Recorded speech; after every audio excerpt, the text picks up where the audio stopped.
Bhushan lucky को उसके कमरे से बाहर निकालने की भरसक कोशिश में लगा हुआ था, लेकिन लकी वहां से जाने का नाम ही नहीं ले रहा था। फिर जैसे ही वो लकी के ऊपर वार करने के लिए आया तो लकी ने उसे उठा लिया था। वो उसे खिड़की की तरफ ले जाने लगा था। ना मुदिता को ना ही भूषण को ऐसा लगा था कि लकी उसे नीचे फेंक देगा, लेकिन लकी ने दोनों को गलत साबित कर दिया। इसके बाद वो मुदिता की तरफ मुड़ा और इससे पहले कि वो उससे कुछ कह पाती उसे चुप करवा दिया। कुछ देर तक तो मुदिता वैसे ही सहमी सी बैठी रही, लेकिन बाद में उसने थोड़ी सी हिम्मत की और लकी से पूछा, तुम क्या मुझे भी मार डालोगे? अगर तुम मेरे खिलाफ रिपोर्ट करोगी या पुलिस को बताओगी कि मैंने क्या किया तो शायद। हाँ, लकी ने अपने चेहरे पर बिना कोई भाव लाते हुए कहा। उसे कोई फर्क नहीं पड़ रहा था कि मुदिता कितनी सुंदर थी और ना ही उसे इस बात से कोई लेना देना था कि वो कितनी बेचारी थी। उसका दिमाग पहले से ही खराब था और जो कोई उसे और ज्यादा खराब करता लकी उसे छोड़ने वाला नहीं था। तुम यहाँ कैसे आ गए? जब मुदिता को लगा कि इस बारे में बात करने का कोई फायदा नहीं था तो उसने टॉपिक चेंज करते हुए पूछा। लकी ने इस सवाल पर उसे एक पल के लिए घूरते हुए देखा और कहा, यह सवाल एक्चुअली मुझे तुमसे करना चाहिए, ये मेरा कमरा है। लकी ने कहा और फिर मुदिता की तरफ देखने लगा। मुदिता को समझ नहीं आ रहा था कि ये क्या करने वाला था। लकी उसके बिल्कुल पास में आया और उसे अपनी गोद में उठा लिया। उसके बाद वो उसे अपने साथ बाथरूम की तरफ ले जाने लगा। उसने बाथरूम का दरवाजा खोल दिया। मुदिता को घबराहट होने लगी और उसने लकी की तरफ देखते हुए पूछा, तुमने तो मुझे कहा था कि तुम मुझे मारने वाले नहीं हो। मुदिता ने घबराते हुए पूछा। उसकी नसों में खून दोगुनी रफ्तार से दौड़ रहा था।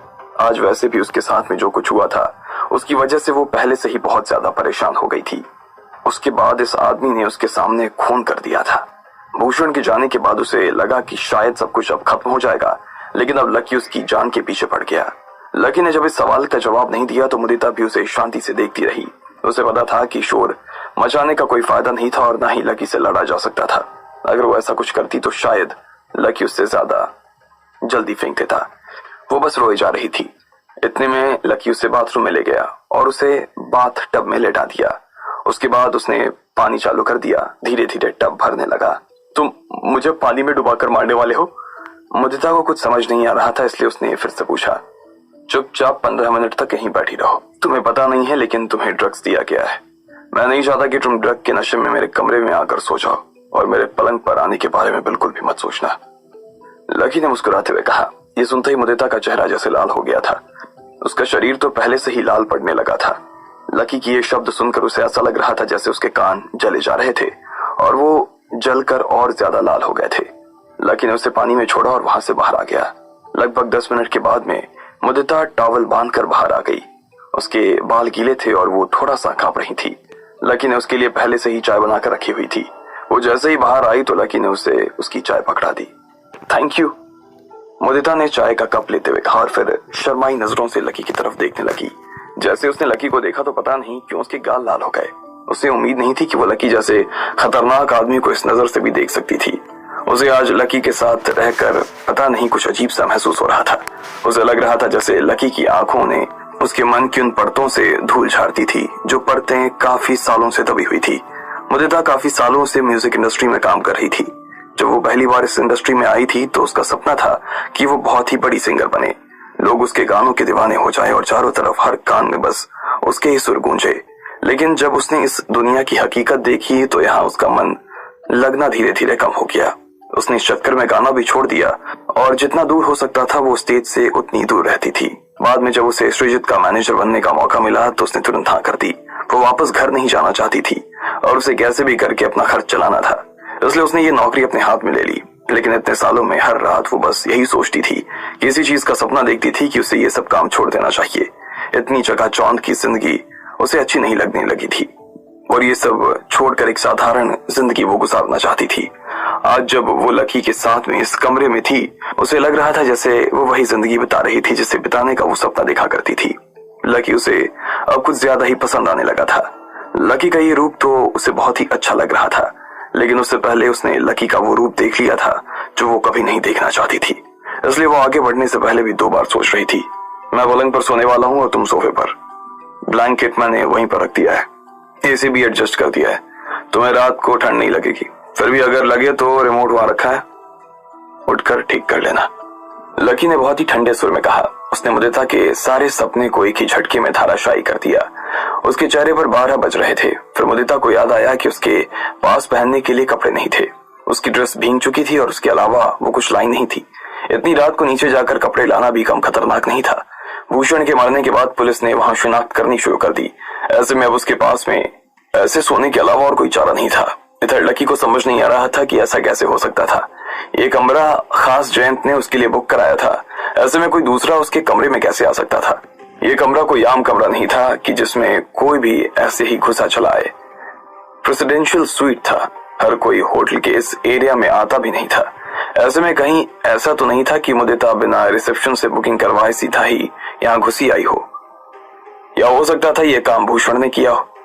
मुझे डर लग रहा है, अचानक से मुदिता के मुंह से निकला। वो ऐसा कुछ कहना नहीं चाहती थी, लेकिन अपने आप को रोक भी नहीं पाई। उसने अपने ऊपर ब्लैंकेट ओढ़ा हुआ था और उसके चेहरे पर चिंता और डर साफ नजर आ रहा था। वो लकी से बात करने में भी झिझक रही थी। क्या मैं तुम्हारे पास आकर सो सकती हूँ? मुदिता ने लकी से पूछा। इस वक्त वो जानबूझकर उससे नजर नहीं मिला रही थी। लकी ने पहले ही कमरे की लाइट बंद कर दी थी और वहां पर अंधेरा हो गया था। बस खिड़की से थोड़ी बहुत रोशनी आ रही थी। उसी रोशनी में लकी ने मुदिता की तरफ देखा और पाया कि वो खुले मुंह और घबराए हुए आंखों से उसी की तरफ देख रही थी। मैं प्रॉमिस करती हूँ तुम्हें परेशान नहीं करूंगी। बिल्कुल भी नहीं, मुदिता ने कहा। लकी को भी समझ नहीं आ रहा था कि उसे क्या करना चाहिए। वो तो खुद उसकी ऐसी रिक्वेस्ट सुनकर एक पल के लिए झिझक गया था, लेकिन जैसे उसने उसकी ऐसी आंखों की तरफ देखा तो उसने हाँ में सिर हिला दिया। मुदिता ने एक सेकंड की भी देरी नहीं की और अपने टॉवल को एडजस्ट करके अपना ब्लैंकेट लेकर तुरंत वो लकी के पलंग पर आकर लेट गई। अब पलंग के आधे हिस्से में लकी और आधे हिस्से में मुदिता लेटी हुई थी। भले ही उन दोनों ने अलग अलग ब्लैंकेट ओढ़े हुए थे, लेकिन फिर भी दोनों एक दूसरे की खुशबू को महसूस कर सकते थे। लकी ने अपने मन को पूरी तरीके से शांत किया हुआ था और उसके दिमाग में तुरंत ही राधिका का नाम घूमने लगा, लेकिन इधर मुदिता अपने आप को रोक नहीं पा रही थी। लकी के होने के ख्याल मात्र से ही उसके रोंगटे खड़े हो गए थे और उसके गाल लाल हो गए थे। एक अजीब सा शर्म एहसास उसके शरीर में ऊपर से नीचे तक दौड़ रहा था और उसे अंदर ही अंदर बेचैनी होने लगी। वो अपने पैरों को और हाथों को रोकने की पूरी कोशिश कर रही थी। वो बार बार लकी का वो रूप याद करने की कोशिश कर रही थी जो उसने भूषण को फेंकते वक्त दिखाया था, लेकिन कोई भी चीज उसे लकी से दूर रखने में कामयाब नहीं हो पा रही थी। सो जाओ वरना मैं तुम्हें मार डालूंगा। लकी को उसकी उधेड़ बूंद का एहसास हो गया था और किसी तरह से उसे शांत कराना भी जरूरी था। ऐसे में उसने मुदिता को डराने के लिए अपनी भारी सी आवाज में कहा। ये सुनते ही मुदिता का सारा बुखार उतर गया और वो दूसरी तरफ मुंह करके लेट गई। अब वो लकी के नाम के बारे में सोच नहीं रही थी। अगली सुबह दोनों जल्दी उठ गए। मुदिता के कपड़े सूख चुके थे और उन्हें पहनकर वो तैयार हो जाने लगी थी। जाते जाते उसने फिर से लकी को एक कार्ड पकड़ा दिया। ये वैसा ही कार्ड था जैसा उसकी माँ ने उसे दिया था। लकी ने उसे चुपचाप अपनी जेब में डाल लिया और मुदिता को विदा कर दिया। उसके बाद भी वो उसी कमरे में रुका हुआ था। वो जैसे ही बिस्तर में आकर लेटा कि इतने में उसे जयंत का फोन आया। लकी, कल रात को हम लोगों ने पार्क में जो कुछ किया उसके बारे में पता लगाने की कोशिश की गई थी। एसोसिएशन ने भी अपनी तरफ से सारी छानबीन कर ली है और उन्हें पता चला है कि ये सारा काम किसी ईशानी नाम की लड़की का है, ईशानी जोगियाल। मुझे लगता है कि इन लोगों के आदमी लड़ने से डरने लगे हैं, हमारा सामना करने से घबराने लगे हैं, इसलिए अब इन लोगों ने ना लड़की को आगे करना शुरू कर दिया है, जयंत ने कहा। जब लकी और जयंत एक दूसरे से बात कर रहे थे तब लकी ने खिड़की के पास आते हुए देखा कि दो लोग वहां सड़क पर आकर खड़े हो गए और कुछ पुलिस वाले भी वहां मौजूद थे। शायद वो लोग भूषण के साथ में जो कुछ हुआ उसकी जांच करने के लिए वहां आए थे। वो दोनों लोग जो गाड़ी से आए थे वो फिर से गाड़ी में बैठे और वहां से निकल गए, लेकिन जैसे ही वो गाड़ी आगे निकलने ही वाली थी कि इतने में उसके शीशे पर कुछ गिरा और धड़ाम से विंडशील्ड से टकरा गया। विंडशील्ड में दरार पड़ गई और उसके बाद में वहां खून ही खून लग गया। ये देखकर वहां खड़े हुए लोग चौंक गए। लकी का चेहरा काफी ठंडा नजर आ रहा था। उसकी आंखें तेजी से वो सब देख रही थी जो वहां हो रहा था। वो अलर्ट हो गया था। वो आदमी जो गाड़ी से टकराया था वो गुलाटी खाते हुए कुछ आगे चला गया, फिर सांस लेने के लिए हांफने लगा। लकी तुरंत ही ये सब देख कर नीचे आ गया। जैसे ही उसने घूम कर देखा तो पाया कि उस आदमी के पास चला गया जो नीचे गिरा था। बाकी लोग भी उसके आसपास आकर उसे घेर कर खड़े हो गए थे। जैसे ही लकी ने उसे पलटा कर देखा तो हैरान हो गया। वो कोई आदमी नहीं, एक लड़की थी। उसका नाम था ईशानी जोगियाल। ईशानी, ये यहाँ क्या कर रही है? अचानक से लकी ने अपने आप से पूछा। ईशानी को इतनी चोट कैसे आ गई थी उसे समझ नहीं आ रहा था। उसने मामले को गंभीरता से लिया और सीधा उसकी चोट को देखने लगा। लकी ने देखा कि उसे 2 गोली लगी थी और खून बह रहा था।